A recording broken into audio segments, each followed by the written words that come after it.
जय हिंद, मैं सुनील यादव।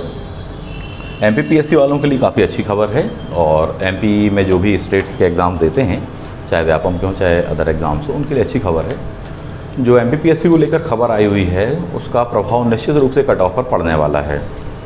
उस विषय पर हम यहाँ बात करेंगे। साथ ही साथ अभी जो रिज़ल्ट को लेकर विद्यार्थी परेशान हो रहे हैं, हताश हो रहे हैं और कई लोगों का कट ऑफ काफ़ी कम जा रहा है या उनका जो स्कोर है वो कम है, उस चीज़ को लेकर हम बात करने वाले हैं। चलिए, तो सबसे पहली बात तो ये कि 3 खबर हैं आपके लिए जो कि बहुत महत्वपूर्ण होंगी। सबसे पहली खबर है कि जो विभागीय भर्ती विभागों से बंद कर दी थी या कर दी गई थी, पिछले काफ़ी समय से उस पर रोक लगी हुई थी राज्य शासन के द्वारा, उसकी अनुमति मिल गई है, अर्थात विभागीय भर्ती की जाने वाली है। इसका यह मतलब है कि विभिन्न विभाग अपने अपने पास में जो भी पद खाली होते थे, जो भी स्वीकृत पद होते थे, उनके बारे में अनुशंसाएं राज्य सरकार को भेजती थी तथा राज्य सरकार संबंधित एजेंसी को रिक्रूटमेंट के लिए भेजते थे।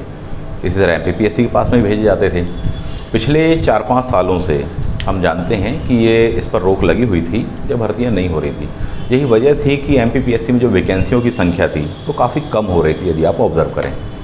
अब जो नया निर्णय आया हुआ है उसमें यही किया गया है कि इन पर रोक हटा ली गई है। अब विभागों में भर्ती की जाएगी तथा विभागों से आवेदन मांगे जा रहे हैं कि साहब कितने क्या पोस्टों के लिए आपको कौन कौन से पदों के लिए अधिकारी वगैरह चाहिए। तो निश्चित रूप से हायर लेवल के जो भी पोस्ट होने वाली हैं वो एमपीपीएससी के थ्रू ही भरे जाएंगी। तो इसका मतलब है कि वहाँ से पोस्टों की संख्या बढ़ने वाली है। पॉइंट नंबर 2, मध्य प्रदेश शासन के द्वारा जो डीएसपी के पद हैं उनको लेकर बहुत ही स्पष्ट किया गया है कि अब उसमें सीधी भर्ती की जाएगी। अर्थात पहले यह चल रहा था पिछले करीबन 2 साल 3 सालों से या और भी ज़्यादा समय से लगभग, कि जो भी पुराने अधिकारी रहे हैं उनको ही पदोन्नत करके हम क्या बनाने वाले हैं, डीएसपी बनाने वाले हैं। इस चीज़ को लेकर निश्चय आ चुका है, निर्णय आ चुका है और उसमें इस बात को क्लियर किया गया है कि साहब अब सीधी भर्ती की जाएगी। सीधी भर्ती का मतलब क्या है? सीधी भर्ती का मतलब यहाँ पर यह है कि एमपीपीएससी के द्वारा जो एग्ज़ाम लिया जाता है उसमें ही रिक्रूटमेंट की जाएगी। डीएसपी के पद निकाले जाने वाले हैं। समथिंग 108 पद के बारे में जानकारी अभी है, पूरे तो नहीं लेकिन मान के चलिए लगभग 50-60 पद या 40 पद के आसपास में डीएसपी के इस बार में हो सकते हैं तथा नेक्स्ट बार के लिए उसको रिजर्व किया जा सकता है। हो सकता है तब तक संख्या और भी बढ़ जाए, है ना। तो इसका मतलब ये है कि पोस्टों की संख्या अगेन आपकी बढ़ने वाली है। तो ये वाली बात क्लियर हो गई। तो इसका मतलब है कि एमपीपीएससी में पोस्टों की संख्या बढ़ेगी। तीसरा जो पॉइंट है आपका वह यह है कि रिजर्वेशन को लेकर जो भी याचिकाएं लगी हुई हैं हाई कोर्ट में, विशेषकर ओबीसी रिजर्वेशन की बात थी और 50% से अबव जो रिजर्वेशन हो रहा उसको लेकर बात थी। शासन ने स्पष्ट किया है कि जिन भर्तियों को लेकर हाई कोर्ट में मामले चल रहे हैं उन पर तो 14% रिजर्वेशन दिया जाएगा, जबकि जिनको लेकर आवेदन नहीं लगे हुए हैं या मामले या प्रकरण लंबित नहीं हैं उन पर 27% ओबीसी को रिजर्वेशन दिया जाएगा। इसका क्या प्रभाव पड़ने वाला है? पहला प्रभाव तो ये पड़ेगा कि प्रक्रिया तीव्र होने वाली है। हालांकि 20 सितंबर 2021 को इस पर सुनवाई होनी है एक अंतिम, देखिए क्या निकल कर आता उसमें। लेकिन फिर भी जो प्रभाव पड़ने वाले हैं उसको देखें यदि हम कि ये वाला जो मामला आपको पुराना चल रहा था, चाहे एमपीपीएससी मेंस 2019 वाला मामला हो, चाहे 2020 का भी जो प्रीलिम्स हुआ उसका मामला हो, उसमें भी क्लियर वर्डिक्ट आपके सामने आ चुका है कि साहब अब इतना इतना % रिजर्वेशन दिया जाएगा। दूसरा पॉइंट यहाँ पर ये भी निकल कर आ रहा है कि जो अगली वैकेंसीज़ हैं जो एमपी में आने वाली हैं, चाहे व्यापम के थ्रू आने वाली हों चाहे एमपीपीएससी के थ्रू आने वाली हों, मामले यदि लंबित नहीं हैं उस पर 27% रिजर्वेशन की बात कही है। सुप्रीम कोर्ट में भी इस मामले पर सुनवाई हो चुकी है। उन्होंने कहा था राज्यों को अधिकार है ओबीसी कैटेगरी वगैरह सुनिश्चित करने का, जनगणना वगैरह को लेकर भी चल रहा है। तो देखिए क्या होता है। बताने का आशा मेरा यहाँ पर यह है कि पोस्टों की संख्या अब बढ़ेगी तथा ये जो भर्ती प्रक्रिया उसमें तीव्रता आने वाली है। यानी कि जो बहुत धीमे धीमे वैकेंसीज आ रही थी या काफ़ी गैप के साथ में वैकेंसीज आ रही थी, आप देख रहे थे कि 1 साल से 2 साल से वैकेंसी नहीं निकली है। एमपीएसआई की परीक्षा के बारे में यदि आप देखें तो मेरे ख्याल से 2017 में आखिरी वैकेंसी आई थी सब इंस्पेक्टर की, उसके बाद से वैकेंसी नहीं आई है। पटवारी परीक्षा के बारे में देखें तो वैकेंसी नहीं आई है। तो इसमें भर्तियाँ होने वाली हैं। नायब तहसीलदार को लेकर चल रहा था, अब शायद उसके भर्तियाँ एमपीपीएससी के माध्यम से ही की जाएंगी। अगेन दोबारा पहले चला था कि व्यापम के थ्रू ऑब्जेक्टिव एग्जाम लेकर एक बार में अपन कर सकते हैं, तो उसको लेकर काफ़ी समय से प्रकरण लंबित था। अब शायद ये संभावना बन रही कि एमपीपीएससी डायरेक्ट लेगा, यानी सीधी बात है कि पोस्टों की संख्या बढ़ेगी। तो भर्ती प्रक्रिया में भी तीव्रता आने वाली है पोस्टों की संख्या भी बढ़ने वाली है। इसका सीधा सीधा लाभ मिलने वाला है परीक्षार्थियों को। जल्दी जल्दी वैकेंसी आनी चाहिए और ये जो रिज़ल्ट्स वगैरह डिले होते हैं ये शायद नहीं होंगे और तीव्र गति से काम होने वाला है। 2019 मेंस वालों पर भी इसका प्रभाव पड़ेगा, उनका रिज़ल्ट आने ही वाला है, इस बात को क्लियर कर लें। सितंबर के महीने में रिज़ल्ट आ जाएगा। ये भी हो सकता है कि 10 सितंबर 12 सितंबर के आसपास में मेंस का रिज़ल्ट आ जाए 2019 का। जबकि 2020 जो MPPSC प्रीलिम्स हुआ है, यानी कि 25 जुलाई के आसपास में जो आपका एग्ज़ाम हुआ है, उसका रिज़ल्ट भी आपके इसी के आसपास में आने की संभावना है। 15 सितंबर 20 सितंबर के आसपास आप मान सकते हैं कि रिज़ल्ट आ जाएगा। 19 अगस्त को वैसे भी उन्होंने फाइनल आंसर की जारी कर दी है, तो वो चीज़ आप जानते हैं। बामुश्किल 1 महीने बामुश्किल शायद रिज़ल्ट आ जाए, यदि कोई और ऐसी अड़चन नहीं आती बीच में। तो बताने का सारी बातों का सार यहाँ पर ये है कि भर्ती प्रक्रिया में अब तीव्रता आने वाली है, एक बात। दूसरी बात, वैकेंसियों की संख्या बढ़ने वाली है आपके लिए। वैकेंसियों की संख्या बढ़ेगी तो इसका निश्चित रूप से प्रभाव कहाँ पड़ने वाला है, आपके कट ऑफ पर पड़ने वाला है। तो ये सबसे अच्छी खबर है, चाहे मेंस वाले विद्यार्थी हों या जिन्होंने प्रीलिम्स दिया उन सभी के लिए। कैसा क्या प्रभाव पड़ेगा प्रीलिम्स 2020 को लेकर मैं आपको बताता हूँ। जैसे कि पिछले बार हमने आपसे कहा था कि 70 के आसपास में कट ऑफ जाएगा, 1 प्लस माइनस कर सकते हो आप। यदि प्रीलिम्स का रिज़ल्ट आने के पहले वैकेंसीज बढ़ जाती हैं और बहुत संभावना लग रही है इस बात की शायद हो जाए, तो कट ऑफ आपका नीचे जा सकता है। इसका मतलब ये है कि यदि 70 जाने की संभावना थी कट ऑफ, तो वह 68 जाएगा जनरल के लिए, 68 69 जा सकता है। दूसरा पॉइंट आप यदि देखें, जितनी भी कैटेगरीज हैं सभी में 1 क्वेश्चन से 2 क्वेश्चन का अंतर आने की संभावना बनती है। तीसरा पॉइंट जो कि सबसे महत्वपूर्ण है, गत वर्षों के कट ऑफ को एनालाइज़ किया, उनको देखा किस तरह से, प्लस पोस्टों की संख्या को एनालाइज़ किया, उनको देखा। इन 2 बातों का एक बहुत ही खास आधार बनता है। लेकिन सबसे खास ये होती है कि क्वेश्चन पेपर की टफनेस। ठीक, इस बार का पेपर काफ़ी टफ था, तो निश्चित रूप से पुराने जैसे कट ऑफ जाते थे उतना हायर नहीं जाने वाला साहब।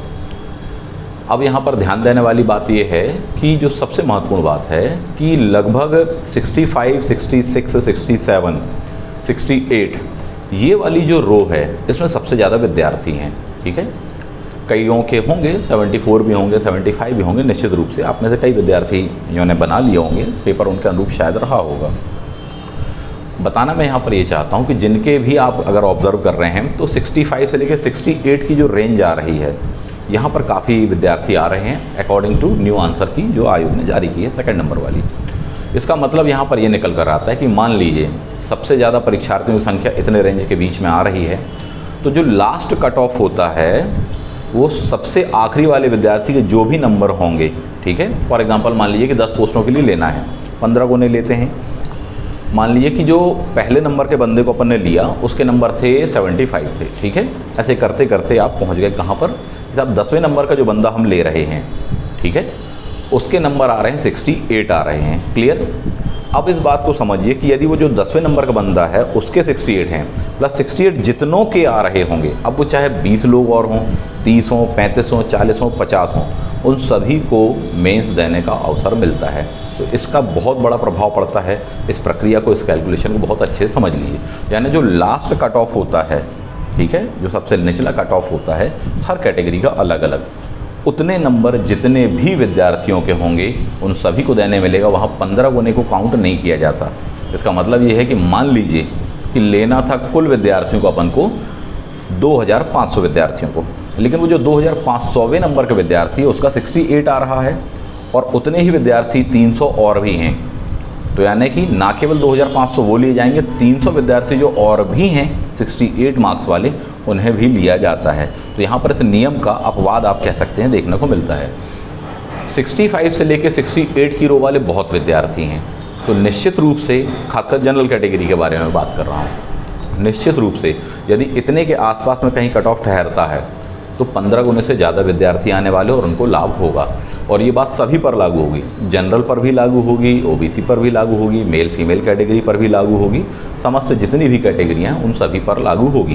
तो इसका आशय यह है कि अनेक विद्यार्थी जिनका मान लीजिए पेपर उतना अच्छा नहीं गया है या कम जा रहा है स्कोर, इतने रेंज के आसपास में आ रहे हैं, तो बिल्कुल आशान्वित रहें, बिल्कुल अपना धैर्य न खोएं, अपनी तैयारी को जारी रखें। निश्चित रूप से हो सकता है कि किस्मत का सिक्का आपके पक्ष में गिर जाए, ऐसा संभावना है, ऐसा मुझे लगता है। बाकी आगे भविष्य देखा जाएगा। तो बिल्कुल भी हताश होने की ज़रूरत नहीं है, निराश होने की ज़रूरत है, मैं यही कहना चाहता हूँ। वेट करें, देखें थोड़ी सा क्या कैसी सिचुएशन बन रही है। और वैसे भी आपके सामने तो 2 एग्ज़ाम हैं, चाहे इसका मेंस का एग्ज़ाम हो चाहे अगला प्रीलिम्स का एग्ज़ाम हो, तो 2 एग्ज़ाम तो आपके पास में ऑलरेडी हैं। मार्च या अप्रैल 2022 में अगेन एक और पीएससी का प्रीलिम्स आपको देना है, ठीक है, तो उसके लिए भी तैयार है। इसका मतलब 3 वैकेंसियाँ आपके पास में हैं। MPPSC 2020 आपने प्रीलिम्स दे दिया है, 2021 भी है, 2022 का भी आपके पास में अप्रैल के आसपास समथिंग आ जाएगा। तो बिल्कुल भी निराश नहीं होना है आपको। मेरा वीडियो बनाने का मुख्य उद्देश्य यही था। अनेक विद्यार्थियों को कहते देखते और ना पढ़ते मैंने देखा कि सर हमारा तो स्कोर कुछ इस तरह से है कि हम मिड रेंज में आ गए, कुछ मन भी नहीं लग रहा, अच्छा भी नहीं लग रहा है, एक ऐसी अवस्था में आ गए समझ नहीं आ रहा आएगा नहीं आएगा। तो बिल्कुल आप इससे निराश ना हो, अपने आप को संभालें। काफ़ी समय हो गया आंसर की को आए हुए, 1 दिन 2 दिन दुख हुआ, ठीक है। अब आगे क्या है उसकी रणनीति पर विचार करिए।